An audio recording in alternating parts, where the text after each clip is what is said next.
बघ पोरी, जेवढे प्रकार येतील मला बोंबलाचे करायला सांगेल मी तुला. पहिले बोंबील ठस ठस ठेसून घ्यायचे, चर कापून घ्यायचे. मी जसे कापते तसेच कापायचे, नंतर एका प्लेट मध्ये काढायचे. आता घ्या वांगे, ते पण चर कापणं झाले की पाण्यात टाका. आता घ्या बोंबील धुवून. आता बघ, जोपर्यंत अशा गल्लीत जात नाही बोंबलाचा वास तोपर्यंत तळत राहायचं. असं दरवाज्यातून मुडकं बाहेर काढायचं. सावली पण दिसली की लगेच बोंबील तेलातून काढून घ्यायचे. उरेल तेलात टाकायचा कांदा, कोकम, टमाटर. इकडे पाट्यावर लसूण, कोथिंबीर, मिरच्या ठेसून घ्यायच्या. आलेली चटणी कांद्यात टाकून द्यायची. आता टाका धनिया पावडर, घाटी मसाला, हळद. सोबती त्याच्या वांगे आणि वरून टाका लाल मिरची, घ्या हलून.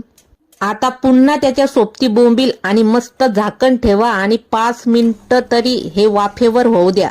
पाण्याचा वापर अजिबात करायचा नाही. पूर्ण भाजी वाफेवर आणि तेलावर होऊ द्यायची आहे. वाफ आली की बघायचं भाजी शिजली की नाही. झाली आता भाजी. घ्या बोंबील आणि वांग खाऊन. मग करा फॉलो आणि ठोका एक लाईक.